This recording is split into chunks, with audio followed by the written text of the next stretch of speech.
నీ మతాన్ని ప్రేమించడం అంటే నీ దేశాన్ని ద్వేషించడం కాదు. బుర్ర తక్కువ దద్దమ్మలు పనికిమాలిన వెధవలు మాత్రమే ఆ పని చేస్తారు. నీ మతాన్ని ప్రేమించు, అభిమానించు, ఆప్యాయంగా ఉండు, ఆచరించు.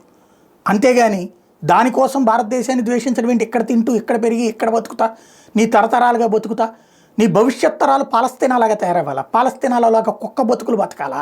పాలస్తీనా జెండా పట్టుకునే ప్రతి ఒక్కడు అది గుర్తుపెట్టుకోవాలి. పాలస్తీనా అనేటటువంటి దౌర్జన్యపూరిత దేశం, పాలస్తీనా అనే ఒక దరిద్రపు దేశం, పాలస్తీనా అనేటువంటి అసహ్యకరమైన దేశం.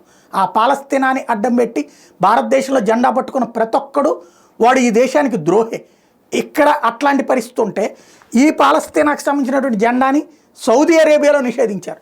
సౌదీ అరేబియాలో పాలస్తీనా జెండా కనబడితే ఒప్పుకోనని చెప్తున్నాడు మహమ్మద్ బిన్ సల్మాన్. కొంతమంది ఇప్పుడు హజ్ యాత్రకు వస్తారు కదా, అక్కడ పాలస్తీనా జెండా పట్టుకుంటే ఎట్టి పరిస్థితుల్లో అంగీకరించేది లేదని తేల్చి చెప్పాడు. The Palestinian cause is not my cause, I only care about my country and the people of my country, will not waste time with radicalism, will modernise rapidly.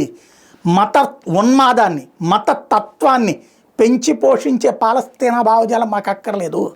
మా ముస్లిం సమాజం బాగుపడాలా, ఉన్నత స్థితికి ఎలగాలి, ప్రపంచమంతా ఇవాళ జరుగుతున్నటువంటి పోటీలోకి తగ్గట్టుగా నిలబడాలి. ఇది ఆయన చెప్తున్నటువంటి. అది ప్రతి ఒక్కళ్ళు మన దేశంలో నేను కోరుకోవాల్సింది.